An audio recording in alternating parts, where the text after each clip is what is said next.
In the Bay of Bengal, about 1,300 kilometers east of the Indian coastal city of Chennai, rests a string of islands a part of a special union territory of the Republic of India, called the Andaman Islands. Remote and underdeveloped, these islands are the subject of Madhusree Mukerjee's book, The Land of Naked People. What's so important about the Andaman Islands? Well, they're home to the last remaining Paleolithic humans on Earth. I picked up this book off the Amazon Marketplace for only $1, and I'll admit that I didn't really have the intention of reading the entire thing, and I haven't.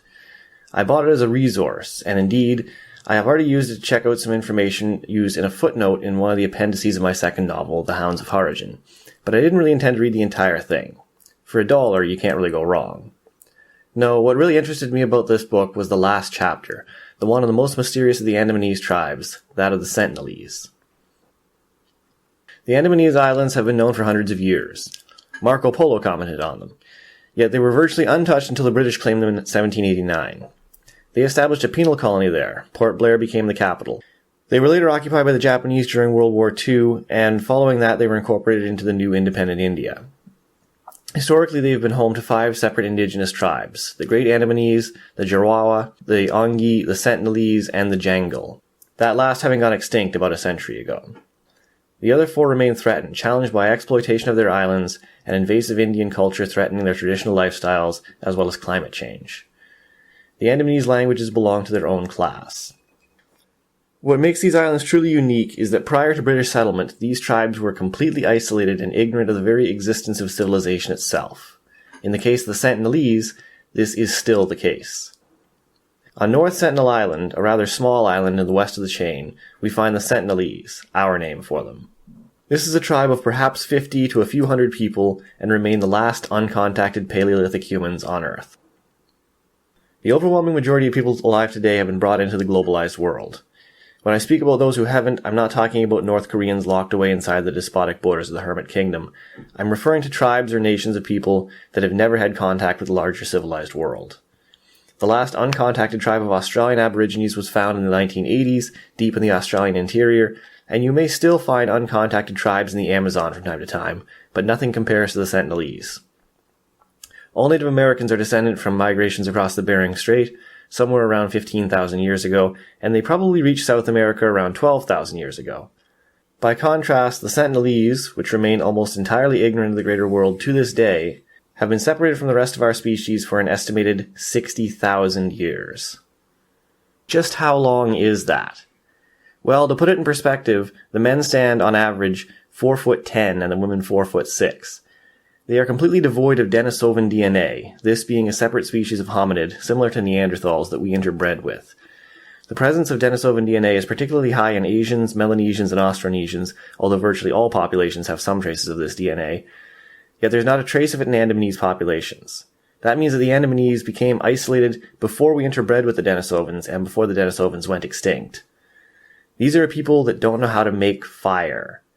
They probably know how to maintain fire made from lightning strikes, but they don't know how to make it themselves. These are not even a people of the Upper Paleolithic. These are a people from the Middle Paleolithic. They remain uncontacted to this day because of their extreme hostility towards any and all outsiders. In 1967, Professor Triloki Pandit, head of the Andamanese and Nicobar Regional Center of the Anthropological Survey of India, perhaps the leading expert on the Sentinelese and the author of the only English book in which they are the main focus, led a mission to the island. They made landfall on the beach when no natives were present, left a pig as a welcome gift, and then retreated to a safe distance on their boat and observed. When the Sentinelese appeared, they made aggressive and insulting gestures towards the boat, then slaughtered the pig and buried it. Following the 2004 tsunami, the Indian government sent a helicopter flyover to offer aid to the Sentinelese. A Sentinelese man came out of the jungle and began firing arrows at the helicopter. In 2006, 2 fishermen ventured too closely to the island and disappeared. The Indian Coast Guard sent a rescue helicopter after them with the same effect, a man coming out of the woods and firing arrows at it or throwing spears. As a result, these people have remained isolated for 60 millennia. It is now illegal to visit North Sentinel Island, the Indian government allowing only approaches to a certain distance by boat and with strict observance of permits. The Indian Navy patrols the island 3 miles out to prevent contact. The island is considered harder to visit than Pyongyang. 60,000 years. Think about that. That would honestly be comparable to Atlantis actually existing. It just happens to exist outside of regular shipping lanes, and there's always a storm front passing over when satellites are overhead. One day we discover them, and they've got the fountain of youth and the artificial uterus, and they're all bioengineered with the eyes of peregrine falcons, and all the women have 3 breasts, and all the men have 2 penises that not only get hard, but vibrate as well during arousal.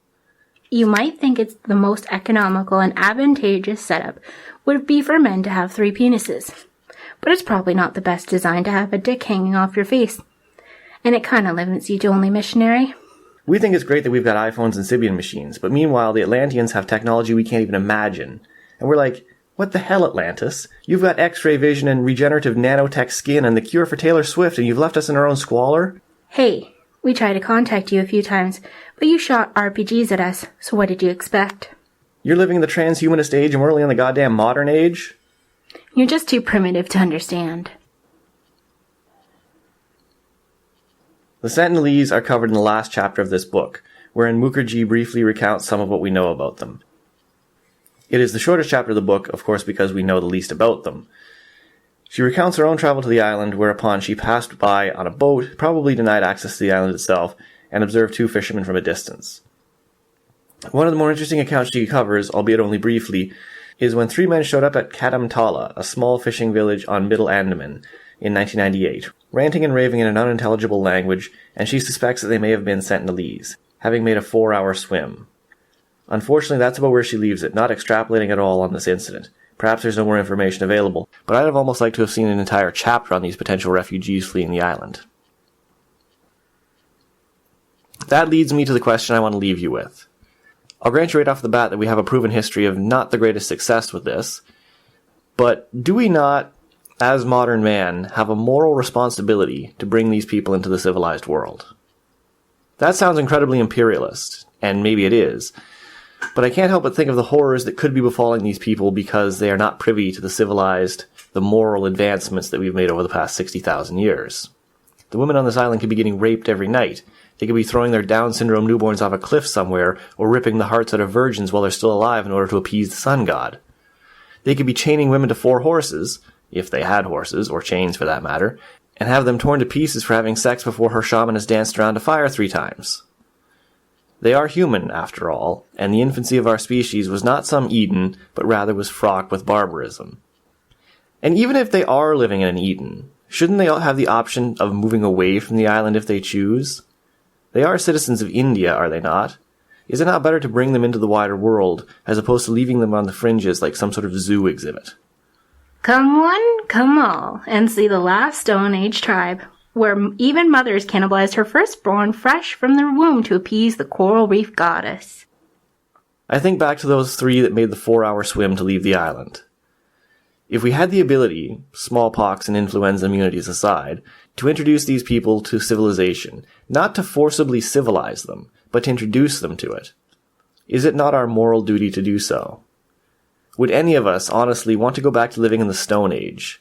Especially considering that, as Mukerjee herself points out numerous times, it will ultimately be the effects of climate change that do in the islanders for good, adversely affecting the fishing off the island and the internal ecosystem. Like North Korea, this is not entirely within our grasp at the moment. The conditions are simply beyond us.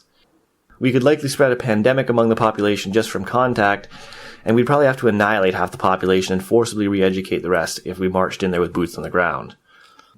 But on some level, do we not have an obligation? Let's have a drone perch itself from the trees. I mean, they use drones now to patrol for rhino poachers and deliver Amazon packages. Stick a covert drone in a tree canopy in one of their camps, record them speaking, and put the best team of linguists in the world on it. Decipher their language. That's the first step, then we can communicate with them. Introduce them to who we are, to what we have, and to the blessings of civilization. No? There's a certain neo-hippie segment of the population that likes to believe that civilization is inherently bad, which of course they tweet about on their iPhones. And after watching this YouTube video, and probably calling me imperialist scum, they might immediately be on the phone with their travel agents trying to get to this island and live the authentic life. You know, before we invented fire and the wheel and domesticated dogs and everything turned to shit. But for those of us that enjoy flu shots and the written word and flat-screen TVs and the internet and the smallpox vaccine and a nice pair of fake titties, well, If you were living on some island in the middle of the Indian, unaware that you could, generate fire with a piece of flint, and that you could shape wood into this round spoke thing that allows you to travel from one point to another. Of course, you're still 52,000 years away from domesticating the horse that you'll need to pull this carriage. Anyway, my point is, if you were living in the Stone Age, wouldn't you want the advanced outsiders to share with you their wondrous sorcery? What do you think? Does the modern world have a moral duty to offer the benefits of civilization to these uncontacted tribes? Or is it better to romanticize their hunter-gatherer ways as though we're preserving their innocence? Let me know in the comments below. I guess I'll finish this by saying Ms. Mukerjee has written a fairly in-depth book, well-researched and nicely laid out. It's well-written, she has a certain looseness with her prose, but it grows on you. And the book has all the information I wanted, it was accessible, all around. I'd say this was a good book, and if you're interested in the Andamanese, I'd certainly recommend it.